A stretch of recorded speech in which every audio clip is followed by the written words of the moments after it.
Welcome to sports live presented by cool. আপনাদের সাথে আছি আমি মঞ্জুরি আজাদ, সেই সঙ্গে আমি রঞ্জন শান্ত। সমতা ও সম্মানের ভিত্তিতে যে চুক্তি হয়েছে তাতে আমরা আনন্দিত। সহযোগিতা ও সমন্বয়ের মাধ্যমে স্পিরিট প্রদর্শন করাই ক্রিকেটের আসল রূপ। হাইব্রিড মডেলে চ্যাম্পিয়ন্স ট্রফির সূচি প্রকাশ করার পর এই বিবৃতি দিয়েছেন পাকিস্তান ক্রিকেট বোর্ড সভাপতি মোহসিন নাকভি। আগামী ৩ বছর নিজেদের মাটিতে আইসিসির সব আসর একই মডেলে করতে রাজি হয়েছে ভারত, তাতেই জয় হয়েছে পাকিস্তানের, বলছেন নাকভি। সব শঙ্কা কেটে গেছে। ১৯৯৬ সালের পর, অর্থাৎ প্রায় ২৯ বছর পর আবারও আইসিসির কোনো টুর্নামেন্টের হোস্ট হতে যাচ্ছে পাকিস্তান। তবে সেটা এককভাবে হবার কথা থাকলেও ভারত বেঁকে বসায় হাইব্রিড মডেলেই রাজি হতে হয়েছে পিসিবিকে। তবে এবার পাকিস্তান অনড় থাকায় সমঝোতা করতে হয়েছে ভারতকেও। আগামী ৩ বছর ভারতে অনুষ্ঠিত হতে যাওয়া আইসিসির ইভেন্টেও অংশ নেবে না পাকিস্তান। ভারতের সব টুর্নামেন্টেই হবে হাইব্রিড মডেলে। তাই তো চ্যাম্পিয়ন্স ট্রফির সূচি প্রকাশ করার পর সন্তুষ্টি প্রকাশ করেছেন পিসিবি সভাপতি মোহসিন নাকভি। পাকিস্তান ক্রিকেট বোর্ডের এক বিবৃতিতে মোহসিন বলেন, আমরা আনন্দিত যে সমতা এবং সম্মানের নীতির ভিত্তিতে একটি চুক্তিতে পৌঁছেছি। সহযোগিতা ও সমন্বয়ের মাধ্যমে স্পিরিট প্রদর্শন করাই ক্রিকেটের আসল রূপ। আমাদের আন্তরিক কৃতজ্ঞতা আইসিসির সে সকল সদস্যদের প্রতি যারা আমাদের একটি পারস্পরিক উপকারী সমাধান পেতে সাহায্য করার জন্য গঠনমূলক ভূমিকা পালন করেছেন। আন্তর্জাতিক ক্রিকেটের স্বার্থে তাদের প্রচেষ্টা অমূল্য। চ্যাম্পিয়ন্স ট্রফি আয়োজন পাকিস্তানের জন্য বড় মাইলফলক। এর মাধ্যমে সর্বোচ্চ পর্যায়ের ক্রিকেটে আমাদের নিবেদন এবং বড় টুর্নামেন্ট আয়োজনে সক্ষমতা প্রদর্শনের সুযোগ পাব। আমরা চ্যাম্পিয়ন্স ট্রফির জন্য সবাইকে আনন্দের সঙ্গে স্বাগত জানাচ্ছি এবং আমাদের বিখ্যাত আতিথেয়তার স্বাদ সবাইকে দিতে চাই। ভারতীয় ক্রিকেট বোর্ডের সচিব ও আইসিসির সভাপতি জয় শাহ জানিয়েছেন প্রতিক্রিয়া। সামাজিক যোগাযোগ মাধ্যমের একটি পোস্টে জয় শাহ বলেন, ফেব্রুয়ারিতে শুরু হতে যাওয়া আইসিসি চ্যাম্পিয়ন্স ট্রফির জন্য অনেক রোমাঞ্চিত। পাকিস্তানের সাদা বলের অধিনায়ক মোহাম্মদ রিজওয়ানও উচ্ছ্বাস প্রকাশ করেছেন চ্যাম্পিয়ন্স ট্রফির সূচি প্রকাশ করার পর। টুর্নামেন্টে ভালো করার প্রত্যয়ের পাশাপাশি পাকিস্তানিদের আতিথেয়তার কথা মনে করিয়ে দিয়েছেন রিজওয়ান। সেই সাথে পাকিস্তানের পাশাপাশি স্বাগতিক দর্শকদের অন্য দলগুলোকেও সমর্থন দেবার আহ্বান জানিয়েছেন রিজওয়ান। হাসিনুর রহমান, যমুনা স্পোর্টস। এই এক চ্যাম্পিয়ন্স ট্রফি নিয়ে কত জলঘোলা এবং শেষ পর্যন্ত আবারও সে হাইব্রিড মডেলে মাঠে করাতে যাচ্ছে মঞ্জুরি। একটা যে রিয়েলাইজেশন, এটা আরও আগে থেকেই হচ্ছে অনেকের, এই যে পরবর্তী যে 3 বছর ভারতও রাজি হয়েছে, তারাও হাইব্রিড মডেলে করবে, পাকিস্তানকে আসতে হবে না, এই জাতীয় একটা চুক্তি তাদের সঙ্গে। কিন্তু অন্য যে দলগুলো আছে তাদের যে আসলে এক ধরনের মানে হ্যাম্পার হতে হয়। এই যে বাংলাদেশি, তুমি ধরো না পাকিস্তানে ম্যাচ খেলবে আবার দুবাইও ম্যাচ খেলবে, তারা তো একটা জায়গায় সেটেল ম্যাচ খেলতে পারতো, কিংবা অন্যান্য দলের কথা চিন্তা করো। এক্স্যাক্টলি, পুরো টুর্নামেন্টটার সূচি প্রকাশ থেকে স্টার্ট করে, প্ল্যান করা থেকে স্টার্ট করে এভরিওয়্যার হয়তো বা এই ভারত পাকিস্তানের যেই বিরোধ বা একটা দ্বন্দ্বের যে সম্পর্ক, এটার একটা ইফেক্ট পড়েছে বা ফেলছে। দেখলাম আমরা সূচি প্রকাশে দীর্ঘভাবে দেরি হলো, আসলে দীর্ঘ সময় নেওয়া হয়েছে। একইভাবে এই যে যেটা বলছিল যে টুর্নামেন্টের বিভিন্ন দলকে এফেক্ট হতে হয়, আমি প্রিটি মাচ শিওর এই টুর্নামেন্ট আয়োজকদেরকেও হয়তোবা এর চেয়ে বেশি ভোগান্তি পোহাতে হয়। এই সংঘাত, এই দ্বন্দ্ব হয়তোবা আমরা শুধু আশা করতে পারি এখানে বসে যে সংঘাত বা দ্বন্দ্বের এই যে ইফেক্টটা, নেগেটিভ ইফেক্টটা, এটা বুঝে হয়তোবা সরাসরি একটা মিউচুয়াল একটা আন্ডারস্ট্যান্ডিং এ আসবে। স্পোর্টসই তো পারে এই ব্যাপারটা, ক্রীড়া জায়গাটাকে এবং ট্রাভেল করা, বিভিন্ন দেশের খেলোয়াড়দের ট্রাভেল করার পর যে এন্টারটেইন করা ক্রিকেটে বা সেরা পারফরমেন্সটা করা, এই জাতীয় কিন্তু ঘাটতি থেকে যায়। হোপফুলি আইসিসি সেভাবে ডিল করবে এবং হাইব্রিড মডেলেও যদি হয়, দুবাইয়ে ধরো পুরো আসরটা বসলো, তাতে কিন্তু কোনো সমস্যা হয় না। এক্স্যাক্টলি, একদম ওই যে স্পিরিট থেকে আসলে এই জায়গাটা যদি আসতে পারে, যে ক্রীড়া বা স্পোর্টস স্পিরিট থেকে আসলে কোনো না কোনোভাবে একটা প্রপার এই ধরনের ক্ষতি কমিয়ে আসলে কিভাবে মিউচুয়াল আন্ডারস্ট্যান্ডিং এ আসা যায়, সেই আশাটাই আমরা শুরু করতে পারি। বিপিএল কিন্তু শুরু হচ্ছে 11তম আসর, সেটাকে হাইব্রিড মডেল বলা যাবে না, যদিও ঢাকা, চিটাগাং, সিলেট সেটা হবে, সেটা আরো ভেন্যু বাড়ানোর ব্যাপারেও কথা হচ্ছে। তবে আপাতত বিপিএলটা শুরু হচ্ছে, অপেক্ষার প্রহর শেষে মাঠে গড়াতে যাচ্ছে 11তম আসর। আগামীকাল থেকে অনুশীলন শুরু করবে ঢাকা ক্যাপিটালস ও চিটাগাং কিংস। গত আসরে টেবিলের তলানিতে থাকা ঢাকা এবার ফিরছে নতুন রূপে সুপারস্টার শাকিব খানের হাত ধরে। লিটন মোস্তাফিজদের পাশাপাশি বিদেশি চার্লস থিসারার মতো তারকা মাতাবেন মাঠ। অন্যদিকে গতবার এলিমিনেটর থেকে বিদায় নেওয়া চট্টগ্রামও ফিরেছে কিংসের বেশে। সাকিবকে না পেলেও চট্টলার দলটির শিরোপার স্বপ্ন পূরণে মরিয়া শামীম পাটোয়ারি, মঈন আলীরা।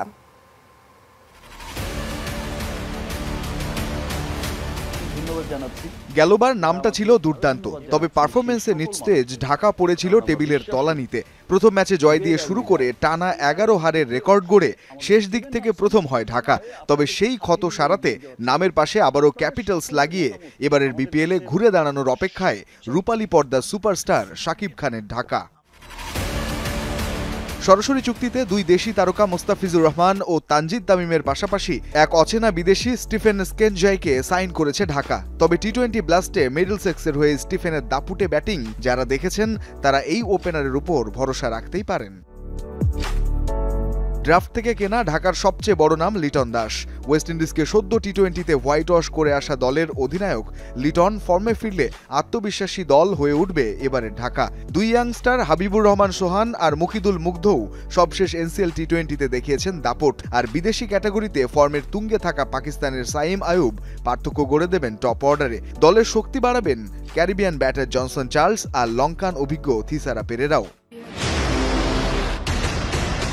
গত আসরে ভালো ছন্দে থেকেও এলিমিনেটর থেকে বিদায় নেয়া আরেক বড় ফ্র্যাঞ্চাইজি চট্টগ্রামও চ্যালেঞ্জার্স বাদ দিয়ে ফিরছে কিংস নামে। চিটাগাংয়ের সবচেয়ে বড় নাম সাকিব আল হাসান হলেও এই দেশের অলরাউন্ডারকে না পাওয়া কঠিন এক বাস্তবতা। তবে অস্ট্রেলিয়ান তারকা পেসার শন টেইট যখন দলটার হেড কোচ, তখন পেস অ্যাটাকে বাড়তি নজর থাকছে তাদের। শরীফুল, মোহাম্মদ ওয়াসিম, মারুফ মৃধা, খালেদ আহমেদ আর বিনুরা ফার্নান্দো সামলাবেন ইউনিট। ব্যাটাতে ক্যারিবিয়ান দ্বীপপুঞ্জে ঝড় তোলা শামীম পাটোয়ারি, তরুণ তারকা ওপেনার পারভেজ ইমন যেমন আছেন, তেমনি বিদেশি উসমান খান, অ্যাঞ্জেলো ম্যাথিউস, মঈন আলীরাও আছেন। স্পিন ডিপার্টমেন্টে দলটির অন্যতম তুরুপের তাস হতে পারেন আলিস আল ইসলাম। রঞ্জন শান্ত, যমুনা স্পোর্টস। বিপিএল এবার জমিয়ে দেওয়ার কথা হয়েছে। মিউজিক ফেস্ট তো হচ্ছেই, তবে মাঠের খেলায় জমজমাট হলে তখন না এটা সার্থকতা। একদম মাঠের খেলাটা জমজমাট হোক। স্পেশালি আমরা দেখেছি যে এনসিএল টি-20ও যখন হয়েছে, তো আমরা ফাইনাল ম্যাচটা নিয়ে কিন্তু আসলে সবাই একটু হতাশ হয়েছে। কারণ হচ্ছে দর্শকরা কিন্তু রানের 4 ছক্কার ম্যাচ আসলে বেশি উপভোগ করে। হোপফুলি বিপিএলটা এরকম লো স্কোরিং ম্যাচ হয়তো বা আমাদের সেই ভোগান্তিটা হয়তো পোহাতে হবে না, উইকেটটা ভালো হবে এবং রানের একটা চমৎকার টুর্নামেন্ট যাবে। একদম সে আশা আমরা করতেই পারি। এদিকে প্রথমবারের মতো বিপিএল খেলবেন আরিফুল ইসলাম। ফরচুন বরিশালের এই ব্যাটার সতীর্থ হিসেবে পাচ্ছেন তার আইডল মাহমুদুল্লাহ রিয়াদকে। যমুনা টেলিভিশনকে আরিফুল শোনালেন ছোটবেলার স্মৃতি। সাকিব আল হাসানকে টানা 2 আসরে টুর্নামেন্ট সেরা হয়ে অনেক পুরস্কার পেতে দেখে স্বপ্ন বুনেছিলেন একদিন এই টুর্নামেন্টের সেরা খেলোয়াড় হবেন। আন্ডার-19 ওয়ার্ল্ড কাপে আরিফুল ইসলামের চেয়ে বেশি সেঞ্চুরি মারতে পারেননি দুনিয়ার আর কোনো ব্যাটার। 19 পেরোনোর আগেই আগমনী বার্তা দিয়ে রেখেছিলেন আরিফুল। এনসিএল টি-20তেও দারুণ খেলেছেন। 20 ওভারের ফরম্যাটে নিজের ডেবিউতেই 94, টুর্নামেন্ট শেষ করেছেন 35-এর বেশি গড় আর 142 স্ট্রাইক রেটে। পারফরমেন্সের সেই ধারাবাহিকতা ধরে রাখার সুযোগ পাচ্ছেন আরিফুল। প্রথমবারের মতো বিপিএলে খেলবেন। ছোটবেলায় টিভিতে যে টুর্নামেন্টের খেলা দেখতেন, যে টুর্নামেন্টে সাকিব আল হাসানকে টানা 2 আসরের সেরা খেলোয়াড় হতে দেখে সেরা হওয়ার স্বপ্নও বুনেছিলেন। সাকিব ভাইয়ের কিছু স্মৃতি আর কি, উনি যখন প্লেয়ার অফ দ্য টুর্নামেন্ট হইতো আর কি, মানে যখন প্রায় টানা 2 বছর হয়েছিল টানা, তো উনি মানে অনেক কিছু অ্যাচিভ করছিল, মানে সবাই আর কি দেখছে। তো আমার ইচ্ছা ছিল যে আমি বিপিএলে এরকম খেললে ইনশাল্লাহ আমিও প্লেয়ার অফ দ্য টুর্নামেন্ট হবো, আমিও ইনশাল্লাহ অনেক কিছু পাবো, এরকম টার্গেট ছিল। আরিফুলকে দলে নিয়েছে ফরচুন বরিশাল। বর্তমান চ্যাম্পিয়নদের হয়ে খেলবেন আরিফুলের আইডল মাহমুদুল্লাহ রিয়াদও। রিয়াদের পাশাপাশি তামিম ইকবাল কিংবা মুশফিকুর রহিমও এই দলে। দেশের এত সিনিয়রদের ড্রেসিং রুমে পাওয়ায় এই টুর্নামেন্ট তাই ডানহাতি এই ব্যাটারের জন্য শেখার অনেক বড় মঞ্চ। না, অবশ্যই আমার যেহেতু রিয়াদ ভাই ফেভারিট একজন মানুষ আমার, তো টার্গেট থাকবে যেন ওনাদের কাছ থেকে অনেক কিছু শিখতে পারি, আর যেগুলো আমার ফিউচারে কাজে দেবে ইনশাল্লাহ। কারণ দেখেন ওনারা অনেক বড় মাপের প্লেয়ার, ওনারা দেশকে অনেক বছর যাবত সার্ভিস দিয়েছেন, অনেক ম্যাচ ক্লোজ ম্যাচ ওনারা উইন করিয়েছেন। সো চেষ্টা থাকবে যে ওনাদের কাছে যেন আমি মানে ওনারা যেই চিন্তা ভাবনা করে ওরকম কিছু যেন আমি নিতে পারি, যেগুলো আমার ভিতরে মানে কাজে দিবে, মানে আমার মানে আপকামিং ডেসে আমার কাজে দেবে ইনশাল্লাহ। অফিসিয়ালি বরিশাল অনুশীলন শুরু করবে 27 তারিখ পুবেরগাঁও ক্রীড়া শিক্ষা প্রতিষ্ঠানে। তার আগে মিরপুর একাডেমিতে একা প্রস্তুতি সেরেছেন আরিফুল ইসলাম। আফনান পিয়াল, যমুনা স্পোর্টস, ঢাকা। আইসিসি টি-20 বোলিং র্যাঙ্কিংয়ে সেরা 10-এ জায়গা করে নিয়েছেন টাইগার স্পিনার শেখ মেহেদী হাসান। এর পরের 11 নম্বর অবস্থানে রয়েছেন আরেক tiger speed star Taskin Ahmed. সর্বশেষ উইন্ডিজ সিরিজে বল হাতে উজ্জ্বল ছিলেন শেখ মেহেদী হাসান। পাওয়ার প্লেতে বোলিং করার মতো কঠিন কাজটি করেছেন অনায়াসেই। ক্যারিবীয় ব্যাটারদের বিধ্বংসী রূপে ও আবির্ভূত হতে দেননি এই টাইগার স্প্রিন্টার। 3 ম্যাচ খেলে শিকার করেছেন 8 উইকেট। ওভার প্রতি দিয়েছেন মাত্র 5.75 রান। দুর্দান্ত এই বোলিংয়ে আন্তর্জাতিক ক্যারিয়ারে প্রথমবারের মতো সিরিজ সেরাও হয়েছেন এই টাইগার স্পিনার, যার ফল স্বরূপ র্যাঙ্কিংয়ের 13 ধাপ এগিয়েছেন শেখ মেহেদী। উইন্ডিজ সিরিজে দুর্দান্ত বোলিংয়ে পুরস্কার পেয়েছেন তাসকিন আহমেদ, 8 ধাপ এগিয়ে এই স্টার। এনসিএল ফাইনালের পারফরমেন্সে উচ্ছ্বসিত ম্যাচ সেরা হওয়া মুকিদুল মুগ্ধ। ধারাবাহিকতা ধরে রাখতে চান এই তরুণ পেসার। অন্যদিকে আবারও জাতীয় দলে ফিরতে মরিয়া এনসিএল টি-20 টুর্নামেন্ট সেরা আবু হায়দার রনি। লো স্কোরিং মেরমেরে এক ফাইনাল। এনসিএল টি-20-র পর্দা নেমেছে ব্যাটারদের হতশ্রী ব্যাটিং দিয়ে, যেখানে বোলিং দাপটের শুরুটা মুকিদুল ইসলাম মুগ্ধর হাত ধরে। ফাইনালের মঞ্চে 4 ওভারে 12 রানে নিয়েছেন 3 উইকেট। রংপুরের শিরোপা আনার পথে হয়েছেন ম্যাচ সেরা। জানালেন সেই অনুভূতির কথা। আলহামদুলিল্লাহ, ভালো তো লাগবেই, কেননা ম্যান অফ দ্য ম্যাচ, একদম ফাইনাল ম্যাচে ম্যান অফ দ্য ম্যাচ হওয়ার ফিল্ডটাই অন্যরকম। ক্যাপ্টেনের কাছ থেকে কতটুকু সাপোর্ট পেয়েছেন? হ্যাঁ, সব ক্যাপ্টেন আমাদের অনেক হেল্পফুল, ক্যাপ্টেন সবাই ক্যাপ্টেনের কাছ থেকে অনেক সাপোর্ট পাইছে আমাদের। এনসিএলের এই পারফরমেন্সে ধারাবাহিকতা ধরে রাখার প্রত্যয় এই তরুণ পেসারের। স্বপ্ন বাকি সবার মতোই জাতীয় দল। আসলে ব্যক্তিগত টার্গেট সবারই থাকে ন্যাশনাল টিমে খেলা, সবারই গোল থাকে ন্যাশনাল টিমে খেলা।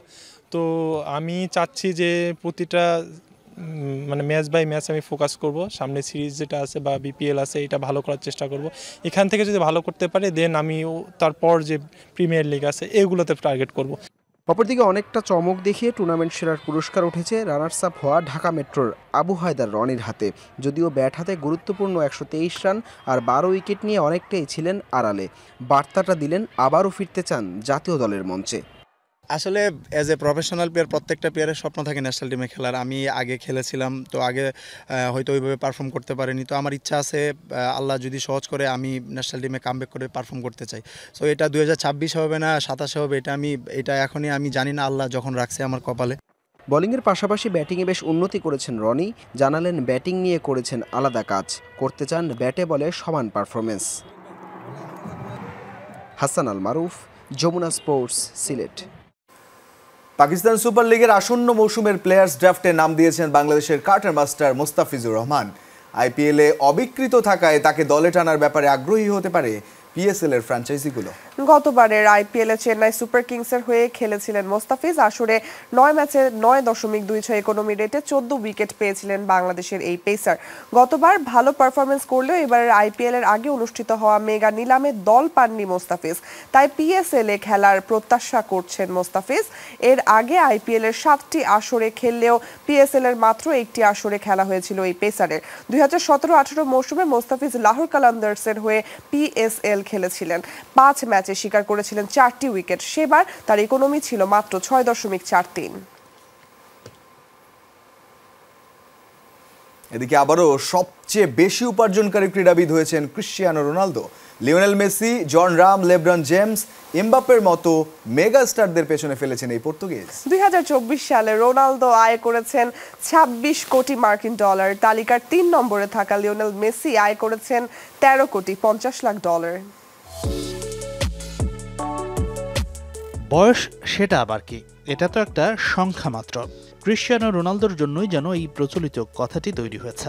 আগামী 5 ফেব্রুয়ারি 40 বছর পূর্ণ হবে পর্তুগিজ এই মেগা স্টারের। কিন্তু এখনও সমান গতিতে ছুটে চলেছেন ক্রিশ্চিয়ানো।